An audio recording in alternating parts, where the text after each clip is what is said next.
estamos aqui para o primeiro podcast de 2024. Nosso convidado é o professor, doutor de economia, Daniel Arruda Coronel.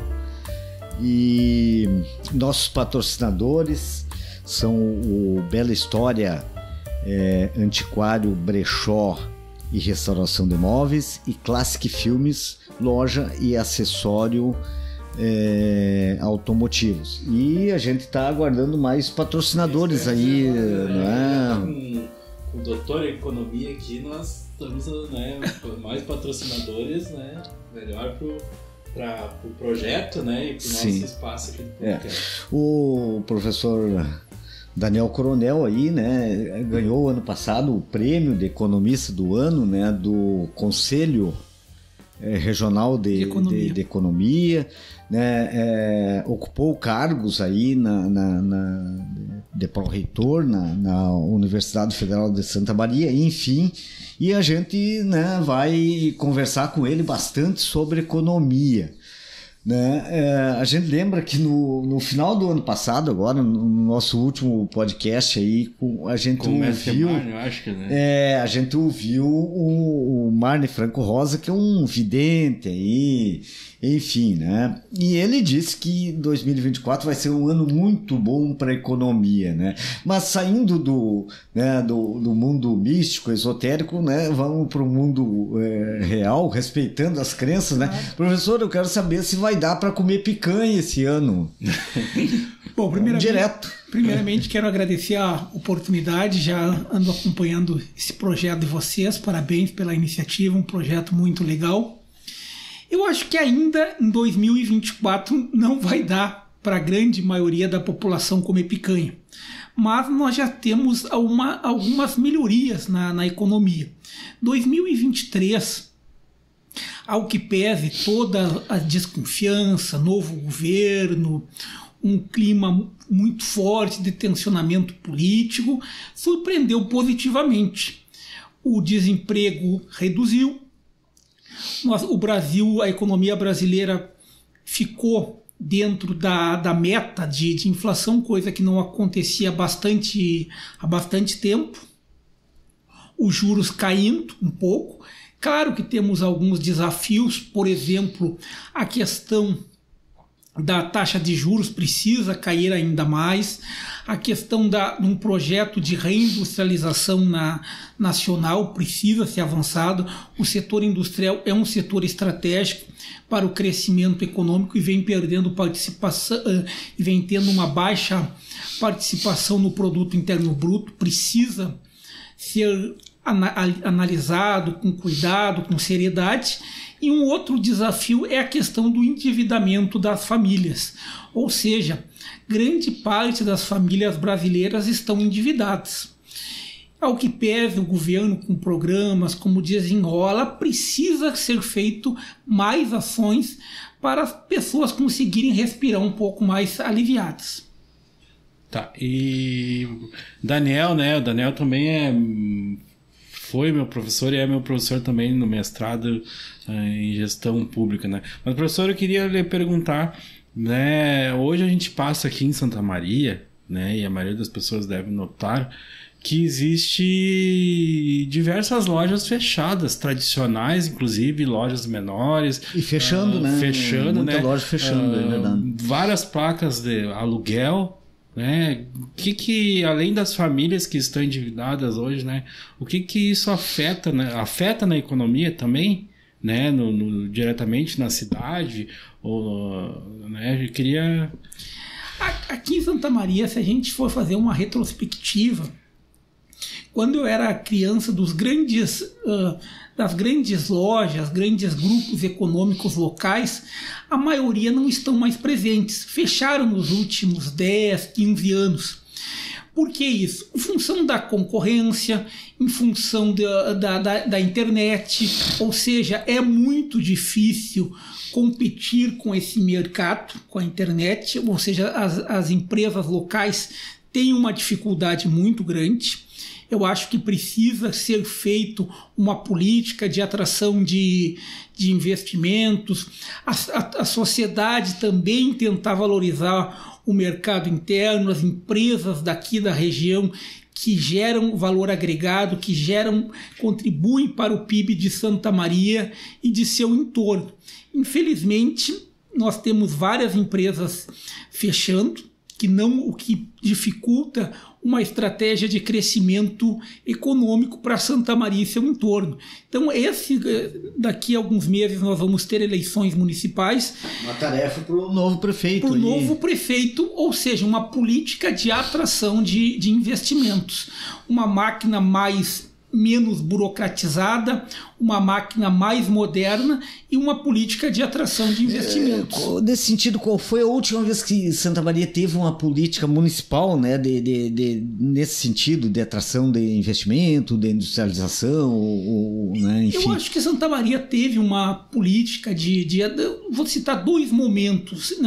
Em 1992, no governo do Bel, nós tivemos uma forte política de ação cultural. Tinha a lei de incentivo à industrialização, se não me engano, né? Tinha várias questões nesse sentido, então teve Ele modernizou uma legislação que existia, salvo engano. Foi feito várias ações ali no governo Berma, veja, na década de 90, isso. De 89 a 92, 92. Né?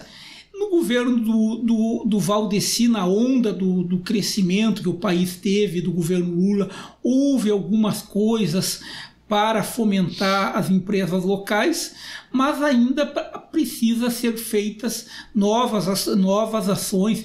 Quem sabe agora, com o vestibular, que segundo as manchetes dos principais jornais da região, mostra que está tendo um crescimento. Quem sabe isso já seja um primeiro passo para uma política de atração de investimentos. Mas, Daniel, até, né, na sua fala me veio aqui uma reflexão, né?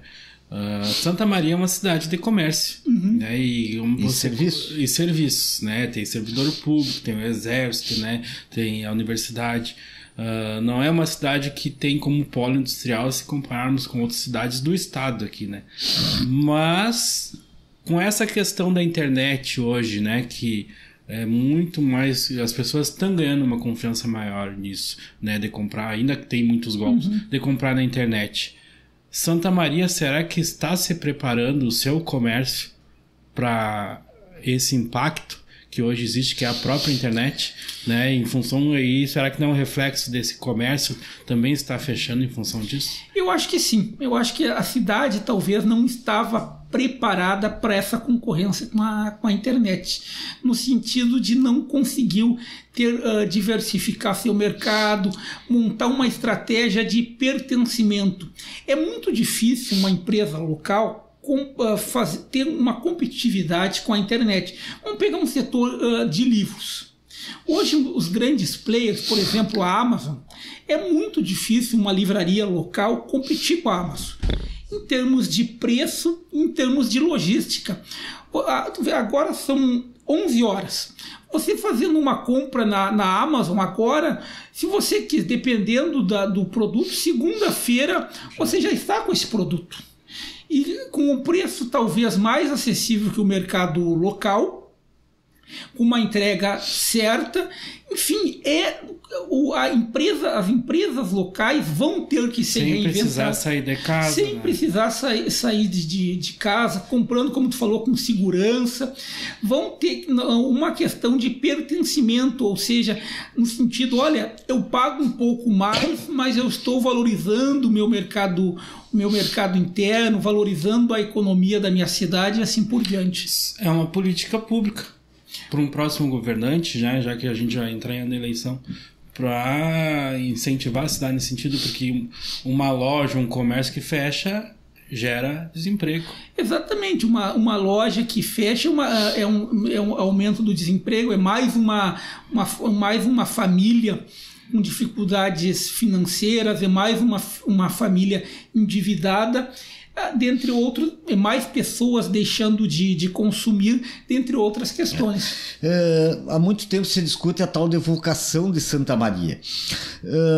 E se discutiu, mas enfim, eu pergunto se hoje há uma aposta na Romaria da Medianeira. Esse turismo religioso é um caminho? É um caminho. Eu achei muito válida essa iniciativa de fazer 3 dias de Romaria, como foi feito o ano passado. Ou seja, Santa Maria tem que explorar melhor o seu potencial. O ano passado foram feitas 3 ações que eu achei muito pertinente. Uma foi o festival do X que foi feito, sim. que eu achei movimentou a economia, deu visibilidade para a cidade. Uma foi aquela questão do torresmo que foi feita.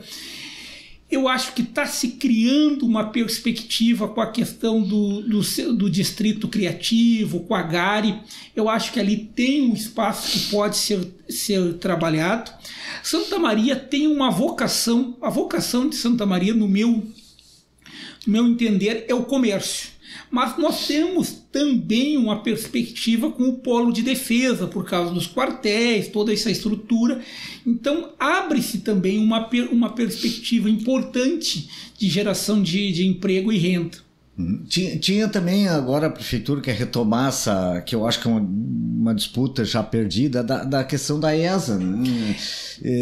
Mas Santa Maria aposta muito nisso, né, em vir uma grande empresa de fora, um grande investimento de fora. Eu creio que esse não seja o único caminho. Eu penso a mesma coisa. Eu acho que a ESA, infelizmente, foi perdida. No meu entendimento, Santa Maria tinha as condições técnicas, foi uma decisão político-eleitoreira, porque Santa Maria perdeu. Acho que a cidade que ganhou a ESA não tinha a estrutura que Santa Maria tem, no caso. E que está dando esse monte de problemas. Está dando esse monte de problemas, mas concordo contigo. Acho muito difícil algo ser revertido. O que eu acho que pode ser aperfeiçoado é Santa Maria fazerem a questão da tríplice hélice, universidade, setor privado, setor público, estar atrativa a investimentos, a algumas outras empresas do setor do polo de defesa, que com certeza vai gerar emprego e renda. E falando, a ESA não é a única escola das Forças Armadas, né? E Santa Maria mostrou que tem, né, que está preparada, foi capaz de criar, né, apresentar projetos de lei para oferecer toda a infraestrutura.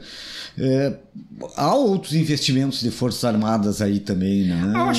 Eu acho que há um investimento. Eu acho que teria que no longo, não digo longo prazo, mas nos próximos 2 anos nós vamos observar algumas mudanças importantes em Santa Maria. Eu acho que a retomada da Expofeira é um ponto importante. A universidade engendrando o crescimento do agronegócio, fazendo essa parceria, é um ponto importante, que vai gerar emprego e renda. Eu acho que um segundo ponto, essa questão da volta do vestibular, afeta sem dúvida nenhuma o emprego num mês que geralmente, por tradição, é baixo o emprego aqui em Santa Maria. Então isso ajuda a estimular. E eu vejo uma perspectiva também com o setor, com o distrito criativo. E aí eu acho que Santa Maria, o poder público, tem que avançar mais no sentido de explorar o turismo religioso, explorar o carnaval, explorar todo o potencial de uma cidade e cultura, visando a geração de emprego e renda. Professor, eu até lembro de uma coisa. O senhor falou em Expofeira, né? Santa Maria tinha Expofeira, tinha Feísma, não tem mais. Não Me Toque, que é uma cidadezinha pequena, tem lá uma feira internacional, né? Sendo que aqui em Santa Maria tem uma empresa que é conhecida, né, na América Latina como um grande fabricante de produto agrícola, material, de implementos agrícolas, né? Maquinária agrícola, né? Santa Maria tinha um time na primeira divisão. Tinha 2 times que, né, já foram profissionais, enfim, são, né, mas não estão na elite do futebol gaúcho. Temos Carazinho e Juí, que são cidades bem menores, né, com times na primeira divisão. A gente tinha um carnaval que, se não era uma grande referência, era um carnaval de rua. Há quase 10 anos não temos mais carnaval. Uruguaiana, que é bem menor que Santa Maria, tem um carnaval reconhecido nacionalmente. Naquele formato. A gente tinha também uma grande referência na Tertúlia Musical Nativista, que foi o 2º ou 3º festival a surgir no estado, né? A gente tem a Tertúlia retomada hoje, mas ela não brilha mais como brilhou nos anos até os anos 80, né?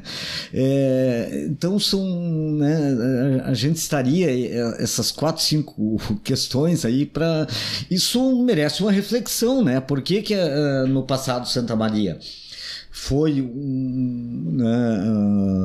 uma referência nessas áreas aí e não é hoje, né? Você mantém ainda a questão da educação, né? Se a gente for pegar, vamos ter um pouco a questão da representação política. Santa Maria, na década de 90, tinha 2, 3 deputados federais, 2 ou 3 estaduais. Hoje foi reduzindo a sua participação política, digamos assim, a sua importância, ou seja, a cidade vota, em vez de votar nos representantes da comunidade local, vota nos forasteiros. Pessoas que muitas vezes não têm uma simbiose com a cidade, com o desenvolvimento regional. Nos últimos anos, a cidade ficou conhecida como a cidade do já foi ou do já era. Foi uma cidade importante com a Tertúlia, foi uma cidade importante com a Afeísma. Nós fomos perdendo o protagonismo ao longo dos anos. Santa Maria era para ter uma feira bem maior, né? Que a própria Afeísma. Era para ter uma feira muito maior que a Afeísma. Era para ter, por exemplo, uma questão que nós temos ainda importante, é a 2ª maior feira do estado, a Feira do Livro, que pode ser aperfeiçoada ainda mais dentro dessa ideia do distrito criativo. Tem um potencial grande que precisa ser trabalhado. O que o professor acha de uma pergunta, né? Transferir a Feira do Livro para Gari, por exemplo? Tem questões que as pessoas acham que são intocáveis, né? Mas é uma discussão. O espaço da Praça Saldanha Marinho ali está se tornando pequeno, a feira tem crescido, ela teria que avançar para o Calçadão, para Rio Branco. Mudar a Feira do Livro, guardadas essas questões simbólicas, enfim, não seria uma alternativa? Toda a mudança nos deixa apreensivo. Vamos pegar um exemplo. Quando o camelódromo era na Rio Branco, e quando foi a ideia de fazer um shopping popular, as pessoas ficavam com medo. Será que vai ter demanda? Será que as pessoas vão... Todo mundo reclamando. Todo mundo reclamando. O tempo mostrou que realmente contribuiu para melhorar um pouco a questão da mobilidade, ficou mais bonito o centro, com o camelódromo organizado dentro de um shopping popular. A Feira do Livro, eu particularmente, se a Gari tiver condições em termos de infraestrutura, com a revitalização da Rio Branco, uma alternativa a ser pensado. Tem todo um espaço fazendo uma sinergia com a questão da aviação férrea, ou seja, abre-se uma perspectiva interessante. Mas vai dar uma briga. Eu acho que é a primeira vez que a gente trata isso aí num programa. Eu não sei, eu não tenho visto essa questão, né? Mas é pertinente, né? É uma discussão, não quer dizer que vá, né? O bom é que quando a gente começa a trazer essa discussão para o debate, novas ideias, novos debates começam a surgir. Então eu acho que abre-se assim um novo cenário, de crescimento, de inovação, aliando o moderno com o antigo, pode sim ser algo interessante que atrai as pessoas.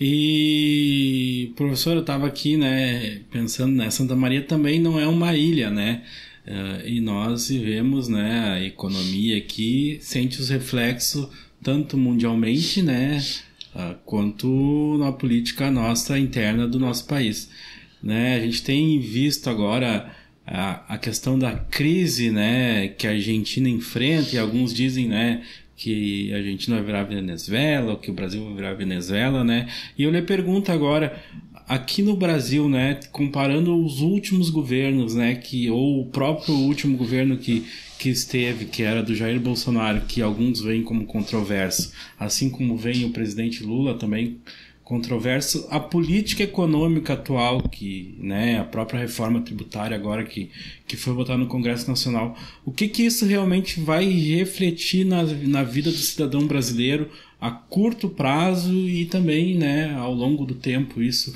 vai beneficiar? Eu acho que as pessoas não assistem o noticiário, mas ainda não tem o que isso vai afetar realmente na vida da gente? A reforma tributária, para você, que foi feita, não é a ideal, mas era a que era possível fazer nesse momento. O que é importante a pessoa que está nos ouvindo entender sobre reforma tributária? Com a reforma tributária, nós vamos ter uma desoneração da produção. Hoje, ser um empreendedor no Brasil é algo extremamente complicado, extremamente difícil. E o que quer dizer essa desoneração, assim, palavra mais popular, como você diz, na simplicidade? Quer dizer o quê? O empreendedor vai produzir com menos impostos ou com os impostos de forma mais ordenada. Mas isso já começa quando, professor? Porque a gente ouve ali, a reforma a transição vai até 2050, eu acho parece, que né? Tem um período de transição, mas eu acho que talvez daqui uns 2, 3 anos a gente já comece a sentir os resultados dessa reforma tributária. Daqui 2, 3 anos a gente efetivamente já começa a sentir no bolso, ou seja, eu vou no mercado, os produtos estejam um pouco com menor preço, em função das desonerações, em função dos tributos que estão incididos de forma não tão negativa na economia, no produto de... Por falar em desoneração, é um assunto importante que tem aí, que está uma polêmica, e é a questão da desoneração da folha de pagamento, né, para as empresas. Desde 2011, né, que foi aprovada essa desoneração, né, e agora uma medida provisória. Tá essa queda de braço aí entre o governo e o Congresso, né? Até com a possibilidade de judicialização. São 17 setores, né? Vá me corrigindo. Uhum. Mas eu queria saber, assim, isso atinge, evidentemente, empresas de Santa Maria, né? Tem a ver com... não são só grandes empresas do eixo Rio-São Paulo, né, professor? Como é que isto impacta na economia local? Um ponto extremamente delicado. Essa desoneração que eu acho que está faltando um pouco, como quase tudo que envolve questão política, um pouco de maturidade e discernimento. Eu acredito que essa desoneração o governo não deveria tirar de forma abrupta, como está propondo. Isso deveria ser feito de forma transitória. Por quê? Para não penalizar os setores produtivos. Porque o que o setor produtivo vai fazer? Ele vai transferir esse preço para quem? Para o consumidor. O consumidor que vai acabar pagando isso. Isso que nós sempre temos que ter em mente. Quando o setor produtivo paga mais impostos, quando ele perde um benefício, para quem ele transfere isso? Para o consumidor. Então eu vejo o seguinte, essa questão, só que o governo não pode ficar toda a vida com política de desonerações, senão nós vamos ter uma forma do governo... Eu estava olhando, são 9 bilhões e 400 milhões por ano, né? Que é por ano, é isso que o governo alega que abre mão, né? É um dinheiro... É um dinheiro importante numa situação de carestia, como o país anda enfrentando. Mas uma coisa que a gente... Claro que, como eu disse, essa política não pode ser algo determinado, algo que vá prevalecer por vários anos. Por quê? Porque senão o governo escolhe os vencedores e os perdedores. Os vencedores são aqueles que têm o apoio, têm as benesses do governo. Os perdedores são aqueles que não têm o apoio do governo. Então eu vejo que essa política precisa ser revista, mas de forma transitória. Não pode o governo, por exemplo, excluir as grandes empresas, deixar as pequenas e médias? Eu vejo que o governo poderia fazer isso. E também, qual o problema aqui das políticas que são feitas aqui no Brasil? Muitas vezes o governo não exige uma contrapartida das empresas, no sentido, olha, as empresas vão ter determinadas desonerações, mas em compensação vão ter que gerar tantos empregos, vão ter que oferecer produtos para um nicho mais, para um nicho da sociedade que muitas vezes não tem acesso àqueles produtos. Enfim, fazer um produto diferenciado. Isso é algo que precisava ser feito e lamentavelmente não é. Ou seja, o governo está nivelando os setores por cima, no sentido, olha, vou rever essa política de desonerações. Só que não vê que isso acaba tendo um impacto no emprego, que é algo que cada vez mais vai ser um ponto estratégico se o país quiser voltar a crescer sustentavelmente. Eu não sei se a gente tem algum estudo local. A reforma trabalhista ela foi feita com o argumento de que geraria empregos e coisa e tal, e me parece que isso não é a realidade, né? Eu não sei se há algum estudo local da própria UFSM. Local eu não vi nenhum estudo. Eu vi alguns trabalhos sobre isso mostrando que a reforma trabalhista ela penalizou os trabalhadores no sentido que tirou vários direitos e não se refletiu no nível de emprego que era esperado. Ou seja, esperava um aumento de emprego que não houve. Ou seja, vendeu-se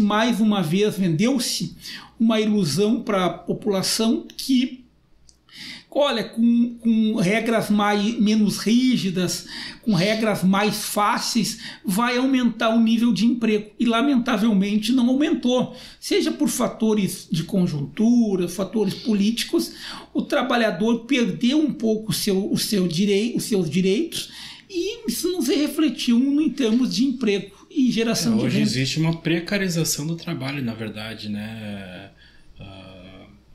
Através dos próprios aplicativos, né? A discussão que você tem hoje, que esses trabalhadores, né, não têm direitos, né? Eles trabalham, mas o direito não... E a gente vê aí a quantidade de MEIs, né, fechadas aí e, né, fica com... Não, são empresas que estão fechando. Fechados ou irregulares mesmo com a própria Receita. Na verdade, hoje, né? São muitas vezes trabalhadores que se obrigaram a abrir uma MEI para prestar serviço e acabaram demitidos, né?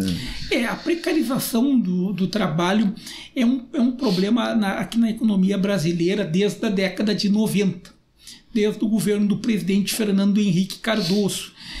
Ao que pese todas as reformas que foram feitas no governo FHC, a questão da estabilização, a questão da privatização, isso é um problema que vem desde a década de 90, a precarização do trabalho, com o chamado emprego disfarçado.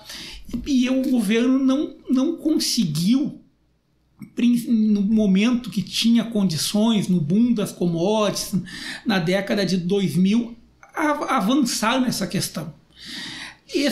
Quem sabe agora, num terceiro governo Lula, o governo consiga efetivamente melhorar as questões de trabalho. Como é que faz isso? Com uma educação de qualidade, com uma política de incentivos, com uma escola fundamental coerente, com uma escola de tempo integral.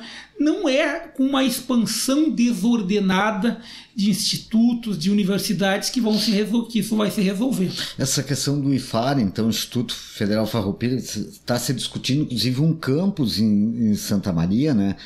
Ela não resolveria essa questão do Instituto Federal em Santa Maria. Toda a iniciativa de emprego deve ser saudada. Todos nós queremos mais emprego.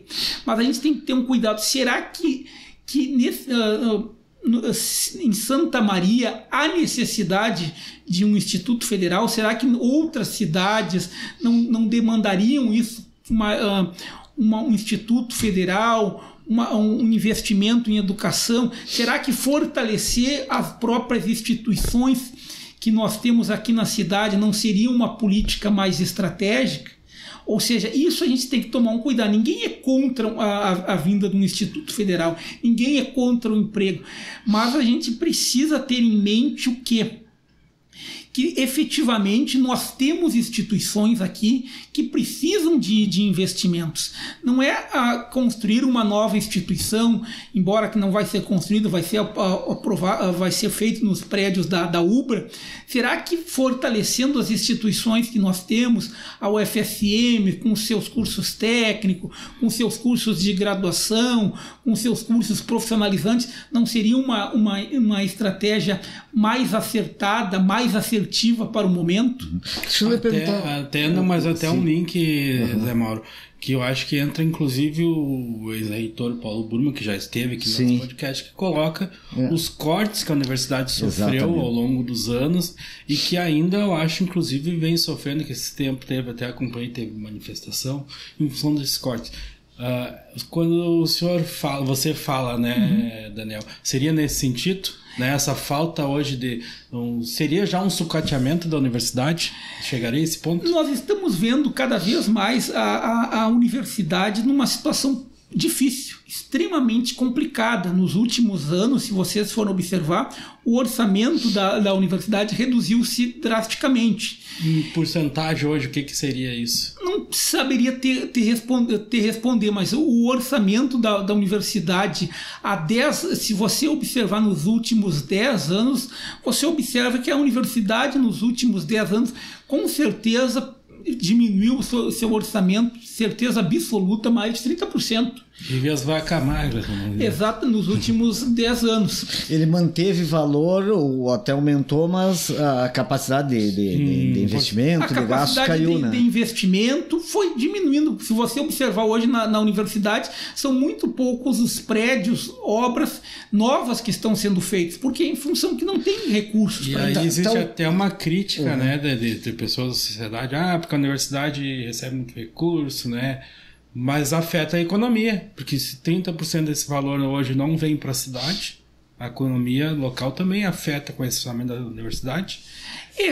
O orçamento da universidade, a gente tem que sempre ter o seguinte: se a universidade cresce, Santa Maria cresce. Nós não temos uma dicotomia, o UFSM de um lado e Santa Maria do outro. Se a UFSM cresce, Santa Maria vai crescer. Então, a universidade e Santa Maria são dois pontos estratégicos para o desenvolvimento. Ou seja, se a universidade vai bem, a cidade vai bem. Só que nos últimos anos, e aí entra governo das mais variadas ideologias políticas, não vamos partidarizar. Sim. A universidade foi diminuindo o seu orçamento. Nós estamos numa crise que vem desde 2014. Isso se deve a quê? Porque as pessoas podem entender, é falta de vontade política, mas a gente vê que todos os governos vêm, né, cortando, e é mais fácil cortar verba daí. Eu vejo o seguinte: a gente tem que colocar alguns pontos importantes. Em 2014, no segundo governo da Dilma, no final do primeiro governo da Dilma, início do segundo, o segundo governo inicia em 2015, o governo da Dilma cometeu várias falhas. Foi um governo que fez uma política de desonerações totalmente equivocada, e o resultado foi o quê? Baixo crescimento econômico, juros elevados, altas taxas de inflação. E o governo, para tentar resolver isso, utilizou o receituário tradicional. Cortes, aumento dos juros, a diminuição dos direitos dos trabalhadores, e a educação, nesse contexto, diminuiu ao longo do tempo o governo diminuiu os investimentos em educação. Ou seja, a universidade não conseguiu se expandir, a universidade teve que repensar sua estrutura em termos de custeio. Esse é um primeiro ponto. Um segundo ponto que é interessante nós analisarmos foi a crise da pandemia, que foi uma crise que efetivamente, em função do coronavírus, que afetou todos os setores produtivos. Então, esses dois pontos levou a digamos assim, a nós termos quase uma década perdida. A década de 80 é conhecida na literatura econômica como a década perdida. O país teve baixo crescimento econômico e altas taxas de inflação. E de 2010 a 2020 nós tivemos, infelizmente, quase uma outra década perdida. Aliás, o professor fez parte do Observatório Econômico da Covid. Isso. Ali, né? Na universidade. A gente tem é possível mensurar quantas empresas Santa Maria perdeu no período ali da Covid, da pandemia? Eu não consigo ter menção, não me lembro agora desse dado. Uma questão que foi importante para atenuar, e aí entra a importância do governo, o resultado não foi maior em função das políticas anticíclicas que foram feitas. O que são políticas anticíclicas? Políticas de intervenção na economia. Essas políticas, sem dúvida nenhuma, ajudaram, injetaram dinheiro na economia, e o resultado disso foi que os efeitos deletérios da pandemia não foram maiores. Elas poderiam ter sido mais abrangentes, né? Outros países fizeram, exatamente, né, bem mais agressivas. O Brasil poderia ter sido avançado mais nessas questões. Veja que a ideia inicial do governo Bolsonaro era que o Auxílio Brasil fosse em torno de 200, 300 reais, graças ao Congresso, que chegou a aumentar, teve um valor um pouco maior. 400 daí, 400, 500, uma coisa assim, não me lembro bem, mas ficou ainda assim muito abaixo do que as outras nações fizeram. E aí, Daniel, eu acho que é um ponto importante essa questão, né, do auxílio, né? Hoje ele é um plano faz parte dos planos de governo, né? Ainda não tem leis, inclusive, mas é enxergado como um plano de governo. É interessante que isso se torne, né, pós-pandemia, agora com todas essas mudanças que existem, né, na economia global, né, que seja um plano de governo. Eu acho que sim. De governo, não, de Estado, né? Porque, na verdade, isso ajuda a economia, as pessoas receberem esse auxílio. Agora é R$600, é o Bolsa Família, né? Porque o programa Bolsa Família acabou abarcando, né? Isso. Então, hoje é R$600 que as famílias recebem de ajuda, daí conforme o número de pessoas no grupo familiar vai aumentando esse valor. É importante esse tipo de política ou não? Eu acho que sim, nós temos que institucionalizar esses programas sociais, fazer isso uma política de Estado, ou seja, uma renda básica de cidadania para as pessoas que estão desempregadas. Independente do governo A, B ou C, isso tem que ser uma política de Estado, senão muitas vezes vira trampolim político. Vira uma manifestação, ou seja, isso é do governo A, B ou C. Nós precisamos institucionalizar esses programas de transferência de renda, acoplados com uma política uma política séria, coerente de educação, ou seja, visando cada vez mais que as pessoas se qualifiquem, que as pessoas efetivamente tenham cursos técnicos, cursos de capacitação acoplados a um plano maior. Mas isso na prática não é tão efetivo, né? Porque hoje as pessoas recebem... O que aparece os programas são bastante assistencialistas ainda, eles não evoluíram para ser um programa de inclusão, né? E isso já é uma sentido mais forte. Esse tipo de programa começou lá ainda na primeira gestão do Fernando Henrique, Lula, né? Fernando Henrique. Mas imagina, já você passou... Começou com Bolsa Escola. 2, 3 décadas e... Ele evoluiu pouco, né? Não que ele não tenha... parte mais de, por exemplo, sempre dizia, tem que dar o peixe, não basta dar o peixe, tem que ensinar a pescar. Mas, por enquanto, só está sendo dado o peixe pescado. Eu acho que o Brasil não evoluiu como deveria nessas políticas de transferência, no sentido de efetivamente ter uma rede de proteção. Não é efetivamente só dar o peixe, mas sim, como tu falaste, ensinar a pescar. O governo efetivamente exigindo um condicionante das pessoas, cada vez mais aperfeiçoando isso aí. Eu acho que isso ficou a desejar, no sentido que nós temos programas de transferência, mas efetivamente poderíamos avançar no sentido de ter regras mais claras, mais abrangentes, políticas de inclusão, dentre outras ações. O que nós, lamentavelmente, não temos. Esses programas, se fossem acoplados a algumas políticas, certamente o resultado seria melhor. Professor, voltando à questão do FSM, né? Primeiro, o senhor não está mais na Pró-Reitoria de gestão. O senhor está ocupando qual agora? Eu sou professor do Departamento de Economia e estou na assessoria do Gabinete do Reitor. Na assessoria do Gabinete do Reitor, né? A UFSM, assim como a Universidade Franciscana, tiveram por um bom período um serviço que era o cálculo da cesta básica, né? A Universidade Federal era o cesto básico e a Unifra era o FN, agora era custo de vida, salvo engano. No caso da UFSM, por que a universidade parou de fazer essa pesquisa nos supermercados, dos valores dos alimentos, enfim, da cesta básica? E é possível retomar?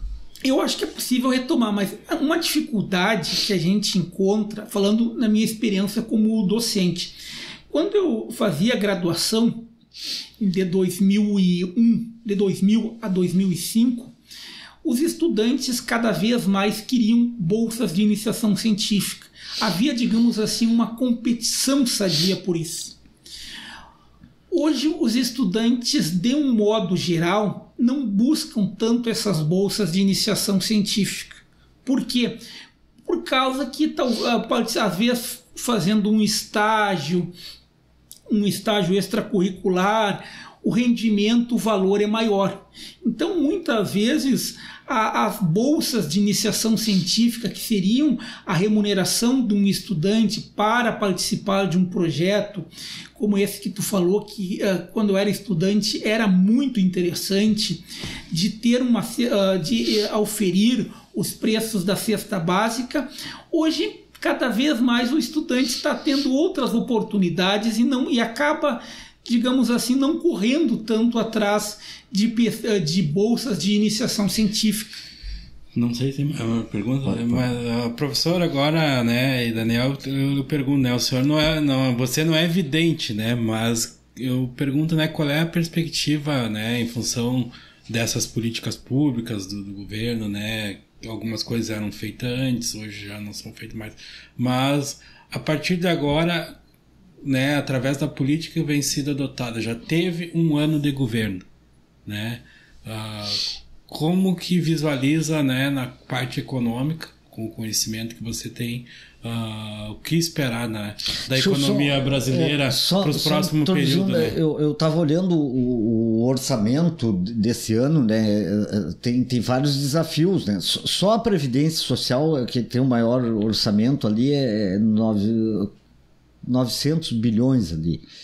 Né, um pouco mais ali. E tem a questão do déficit zero, né? A gente queria também, se o senhor pudesse explicar isso aí, o que é essa questão do déficit zero, o que é o governo gastar mais, teto de gastos, para as pessoas entenderem melhor essa matemática aí. Bom, isso é uma questão bem interessante. A economia brasileira surpreendeu positivamente em 2023. Com todos os percalços, os problemas que nós tivemos. E foi só por causa do governo isso? Ou já era esperado? Porque, não foi por causa só do governo. Eu acho que nós tivemos um cenário internacional que corroborou, foi melhor do que nos anos anteriores. Isso é importante nós destacarmos. Não foi só por causa do governo. Isso aí... Não foi só a sorte do Lula, então? Não foi só a sorte do Lula, com certeza. Claro que realmente o Lula tem uma estrela, digamos assim, muito...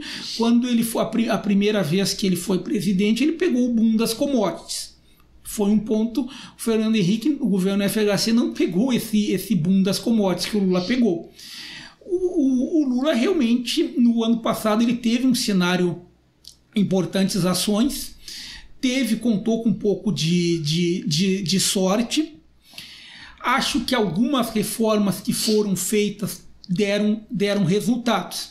Esse ano, eu acredito que essa questão do déficit zero, eu acho que isso é um pouco falacioso. Para as pessoas entenderem o que seria esse déficit zero. O que o governo fez? O governo tenta equacionar a máquina pública, as receitas e as despesas do governo equilibradas. Ou seja, o governo não aumentar, não ter um déficit tão... Colocou como uma meta o seguinte: não ter superávit, mas também não ter um déficit. Não sobra, mas também não falta. Exatamente, não sobra, mas também não falta. Ou seja, uma conta equilibrada. Nula, no sentido... Seria mais ou menos como se eu ganhasse um salário mínimo e eu tivesse que dar conta... Tivesse que dar conta do recato, ou seja, fazer cumprir todas as suas obrigações. Água, luz, com esse salário mínimo. Por que é importante isso aí?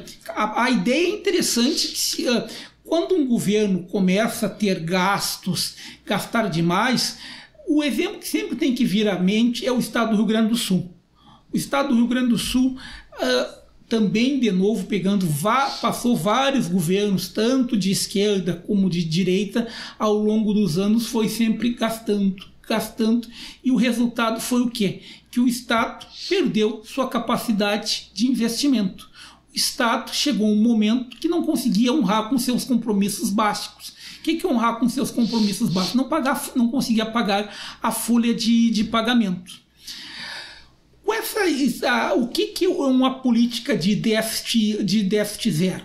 O governo definiu, em primeiro lugar, nós temos um marco importante que foi o governo Temer nessa questão.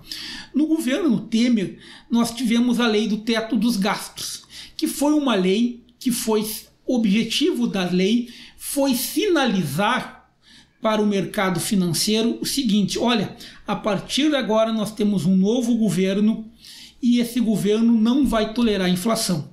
Então fez uma lei extremamente ortodoxa, forte, que restringiu a capacidade de financiamento do Estado, engessou demais os gastos do governo. O governo Lula tentou flexibilizar essa lei do teto dos gastos com um novo arcabouço. E colocou o quê? Para 2024, a meta é chegar ao final de 2024 com um déficit nulo. Ou seja, o governo efetivamente estar equilibrado. Zero mesmo. Zero.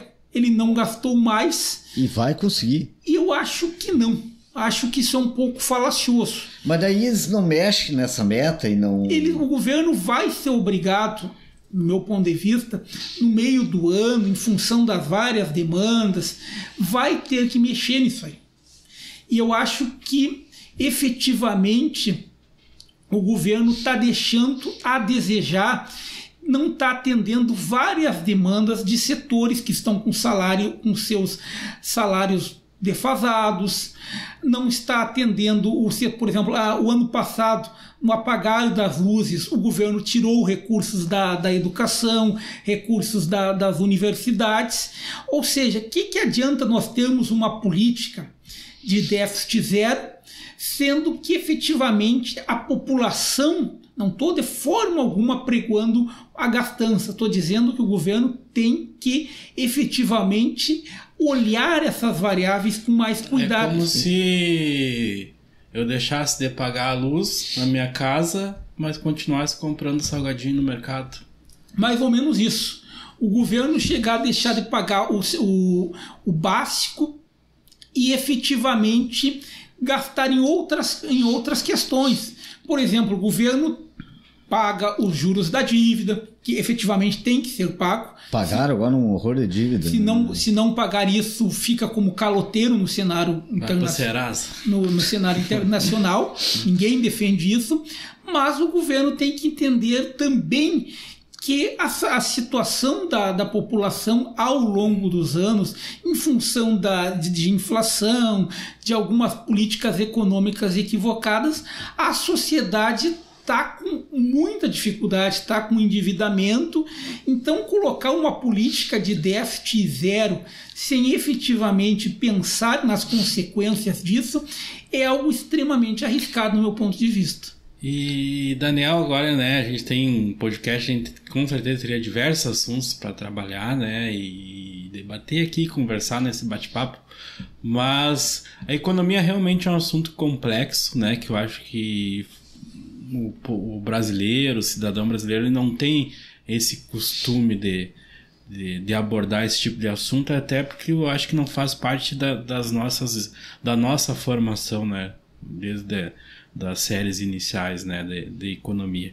E aí eu te pergunto agora, né, transferindo esse conhecimento, né, da economia como forma de gestão, né, no governo, né, que isso afeta diretamente as nossas vidas diárias, mas nós, enquanto pessoa, na nossa casa, recebendo nosso salário, né, ou empreendendo também, de que forma a gente pode trazer dicas e aí na questão para não se endividar, para administrar a gestão, né, como fazer uma gestão, né, o Rodrigo, o Zé Mauro, fazer a gestão da casa lá para meus filhos, conseguir levar o leite para casa, encher a barriguinha, como você diz, né? Eu acho que é válida aquela frase do Friedman: não existe almoço grátis. Ou seja, se eu convidar o Rodrigo e o Zé Mauro hoje para almoçar e dizer o seguinte para eles: vocês vão almoçar por minha conta. Vocês não vão pagar, mas eu vou pagar. E esse recurso vai ter que sair de algum lugar. Se eu pagar o almoço de vocês, esse recurso vai ter que sair de algum lugar. Ou seja, eu vou ter que desprender de outra coisa que eu tinha planejado para mim não incorrer em déficit. Uma questão que eu acho que vem cada vez mais sendo importante, e a UFSM tem projetos nessa direção, é a questão da educação financeira para jovens. No município tem, né, a disciplina, tem um programa bem interessante. A UFSM tem colegas que têm projetos de extensão nessa linha, cada vez mais mostrando para as crianças, para os jovens, para o adolescente, como controlar melhor os seus gastos, como controlar as suas despesas, efetivamente mostrando que as pessoas têm que escolher prioridades. Não tem, claro que as necessidades são ilimitadas, os nossos desejos, temos vários desejos, mas temos que ter consciência que temos que ter um planejamento, senão não vamos cada vez mais ficar endividados. E quando nós ficarmos endividados, geralmente as políticas, os cortes são muito fortes e os efeitos muito quando tem uma política para cortar gastos, uma política para ordenar a casa, os efeitos colaterais são muito fortes. Eu até tenho diversos clientes que a gente consegue ver na fisionomia deles a diferença, né, quando é um cliente de uma outra situação e quando é alguém que está endividado, né, afeta o seu psicológico, né, diretamente, né? Então, até agora seria uma iniciativa até para quem recebe recursos do governo federal como auxílio, uma forma de uma orientação inicial também, né? Exatamente.